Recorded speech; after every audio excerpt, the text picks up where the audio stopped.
You know what I learned this week is that whole saying that I've heard, about taking kindnesses for weaknesses. I never really thought I would ever experience anybody actually doing that in like real life. Um, but what I learned this week is that saying has been around in English for so many years, and we've all heard it and not paid much attention to it, um, because it's actually a real thing. Like, real humans do that. And these could be people that are related to you or that work with you or whatever. And for some odd reason, if you are kind to them, they think that that means that now you are obligated to continue to demonstrate that level of kindness or more whenever they feel like you should.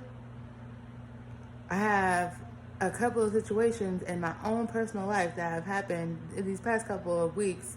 Some of people that was related to me, and some people that I just picked them to love them, whatever. And I don't know if it was the Mercury retrograde or what happened to where the reality of the situation presented itself live and uncut and in color, where this whole time I've been thinking that we've had some sort of connection. I've been fostering that connection, trying to, not be too close, but not be too far. If you need me, you can reach out. But as soon as you actually help certain people, they think that now they run you or something. So I always have struggled with wanting to be all by my motherfucking self, not talk to nobody, not see nobody, not going nowhere. I struggle with that. And then the very few times that I actually do open a door, a window, a text message, a phone call, is always met back with a motherfucker that suddenly, who knows that you are a motherfucking beast. Like, you are a monster. Like, you're not a pushover. You ain't a punk. But as soon as you like, hey, I got it, I can help. Or, hey, I hear you and I'm down.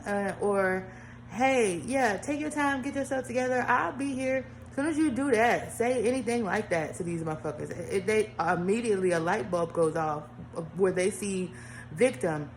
And I feel like that with me in particular, that's a mistake. That's a mistake. Because I'm cool, like, by myself, dolo solo. It's probably safer for everybody that I'm by myself, dolo solo.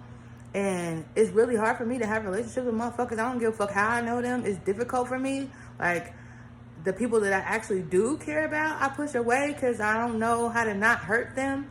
Bitch, I'll choke a honeybee. You understand what I'm saying? I will wrestle a rose. I don't give a fuck.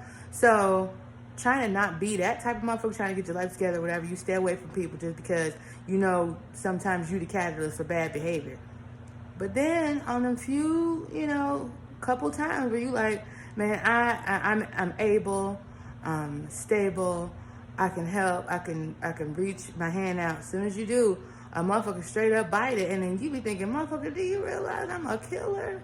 Like, it's taking all my energy just not to like do something ridiculous all the time. So I don't really know what the answer to the question is. I'm gonna turn my motherfucking phone off, though. I do know that. And I'm gonna block and delete any motherfucking body. I don't give a fuck how I know you. Until I can get myself back right. So I can get back to a place where I'm just like, you know what? You shouldn't expect nothing back from motherfuckers. And if you're doing a kindness or whatever, just expect that they gonna do something dirty. They worthless, they trifling, they don't really care about you. You're not important. You're a stepping stool, stepping stone. You're a piece of thing to get them to wherever they gotta go. And they'll use you and anybody else to get wherever the fuck they think is better than wherever they are now. Since I know people will do that, and I really ain't in a headspace to kind of like deal with nobody that's on that. If you can't reach me, there's a reason. You know what I mean? Respect that. Respect that.